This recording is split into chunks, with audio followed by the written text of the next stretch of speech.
Bon, on est arrivé à la dernière vidéo de l'unité des changements climatiques, le climat du passé. Comment est-ce que les scientifiques ont pu savoir quel était le climat à l'année 1900, à l'année 1500, à l'année 1000, avant l'année 1000? Quand on n'était pas là, on n'a pas beaucoup de records de ce temps. Comment est-ce qu'on a pu déterminer c'était quoi le climat? C'est ça qu'on va évaluer un peu dans cette vidéo. Alors, puis c'est important parce que pour savoir que le climat aujourd'hui a changé, que c'est différent du passé, il faut comprendre le climat du passé. Et sachant qu'on n'a pas une machine pour retourner dans le temps, il fallait avoir d'autres méthodes. Puis il y a des scientifiques qui se spécialisent juste dans ce domaine, dans l'étude des climats du passé. On appelle ça, ces gens-là, des paléoclimatologues. Paléo, c'est le passé. C'est des gens qui étudient le climat du passé. Alors, il y a plusieurs façons. On va voir trois ou quatre. Une façon, c'est ce que ça s'appelle les carottes glaciaires. Donc, les carottes glaciaires, c'est vraiment aller aux régions où la glace est très vieux, l'Antarctique, le pôle Nord, et de prendre des échantillons de la glace à différentes profondeurs dans la glace qui est là. Puis là, les carottes glaciaires, on peut les prendre, on peut les étudier. Puis il y a des grands centres où on a des carottes glaciaires de partout dans le monde qui sont cataloguées et qui sont étudiées pour déterminer un peu le climat du passé. Puis comment est-ce qu'un carotte glaciaire fonctionne? Ben, c'est que la glace, quand ça se forme en couches. Alors, en haut de la carotte, on a l'année courante. Okay? Puis le plus profond qu'on va dans la carotte, le plus qu'on y va dans le passé. Parce qu'à chaque année, quand ça neige sur, disons, l'Antarctique, ce neige-là est converti en glace au fur et à mesure que ça continue à neiger. Donc, vraiment, à chaque année, il y a de la glace est poussée un peu vers le bas. Puis, on a une nouvelle couche de glace qui se forme à chaque année. Donc, en étudiant les différentes couches, on peut étudier le climat de chaque année. C'est comme un record du passé qui est préservé. Puis qu'est-ce qu'on cherche? Ben là, je vais juste expliquer tout ça. C'est vraiment que c'est au Groenland, dans l'Antarctique, on a de la glace qui s'est accumulée pendant des milliers, des centaines de milliers d'années. Puis en utilisant un forage spécial, on peut enlever ces cylindres de glace pour les étudier.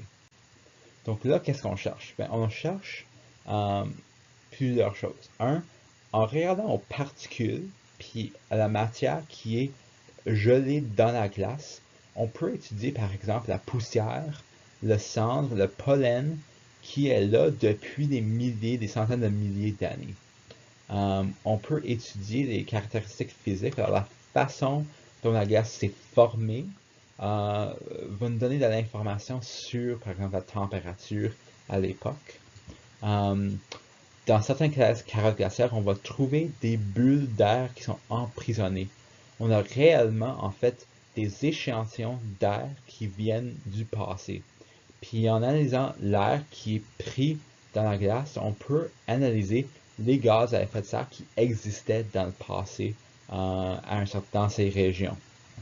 Puis dernièrement, on peut comparer les pourcentages d'oxygène. L'oxygène 18, on appelle ça un isotope de l'oxygène. Puis le plus élevé que la température, le plus qu'on retrouve l'isotope 18 de l'oxygène. Donc en évaluant le pourcentage d'oxygène 18 comparé à l'oxygène 16, l'oxygène typique, on peut savoir un peu c'était quoi la température. Donc ça, c'est les carottes glaciaires. C'est un outil. D'autres outils sont les roches sédimentaires. Parce qu'un roche sédimentaire, c'est une roche qui est formée de différentes couches de sédiments. Les sédiments, c'est des fragments de roche. Alors, c'est un peu la même chose de la glace et des roches. Puis en regardant aux couches, puis aux propriétés de chaque couche de roche, on peut évaluer le climat. Aussi, en regardant aux fossiles, aux organismes qui sont conservés, on peut interpréter le climat. Donc, voici un rush. Au fur et à mesure que, par exemple, dans l'eau, les choses tombent au fond de l'eau, ça va former une couche sur le fond de l'océan ou d'un lac. Puis au fur et à mesure que les choses tombent, ça va pousser tout ce qui est en dessous un peu en bas, puis ça va former des couches de roches. Puis c'est en étudiant ces couches-là qu'on peut avoir de l'information sur ce qui était dans l'atmosphère, ce qui était dans l'écosystème à cette époque. C'est un exemple où on a trouvé un fossile préservé d'un éléphant. Puis en étudiant l'éléphant, en étudiant l'air dans ses poumons, ce qu'il a mangé, on a pu étudier le climat à l'époque de l'éléphant. C'est une autre façon qu'on peut étudier les climats du passé. La dernière que je vais vous montrer, c'est un carotte d'arbre. Alors, les arbres, comme la glace, vont croître au courant des années. Puis, à l'intérieur des arbres, chaque anneau d'un arbre va nous donner de l'information sur le climat. Alors, si vous ne savez pas ça, chaque anneau d'un arbre représente une année de croissance de l'arbre. Alors, cet arbre ici a 16 anneaux au complet. Donc, cet arbre est âgé de 16 ans. Chaque anneau représentant une année de croissance de l'arbre. Alors, chaque année, l'arbre ajoute un nouveau anneau, puis l'anneau la plus vieille est au centre, puis le plus nouveau est à l'extérieur. Alors, ça l'ajoute à l'extérieur chaque année, au fur et à mesure que ça devient plus épais. Puis la croissance des anneaux est sujet à la température, de la précipitation. Parce que le plus que les conditions de croissance étaient favorables, le plus grand que sera l'anneau. Donc, en mesurant la taille, en regardant aux couleurs de l'anneau, on peut savoir que soit les températures étaient élevées, la précipitation était abondante, en général, les conditions étaient favorables pour l'arbre.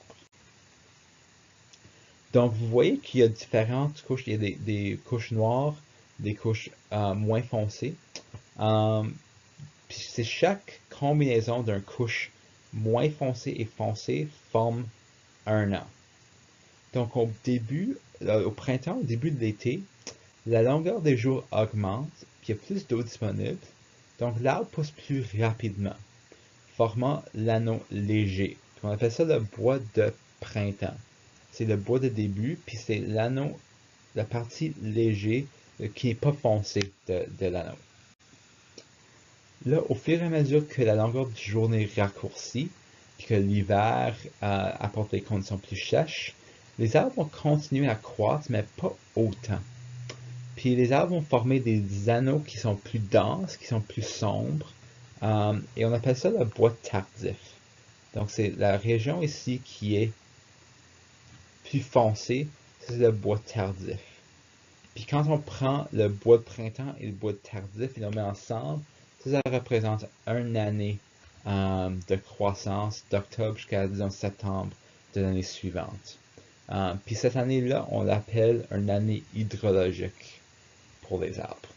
Puis les dendrochronologues, c'est les gens c'est comme des paléoclimatologues qui étudient spécifiquement la façon dont les arbres, puis la façon qu'on peut lire les anneaux des arbres. Ce serait quelqu'un qui s'appelle un dendrochronologue. Chronologie, c'est le temps.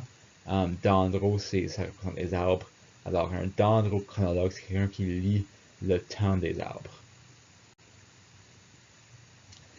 Donc, en étudiant les arbres, on peut voir, disons, si on a des arbres qui ont vécu des centaines d'années, on peut aller des centaines d'années dans le passé pour étudier le climat, juste en regardant aux arbres. Puis évidemment, sachant que les arbres ne bougent pas, un arbre spécifique va nous donner de l'information sur le climat de l'endroit spécifique où se retrouve l'arbre, pas des données générales sur le climat global.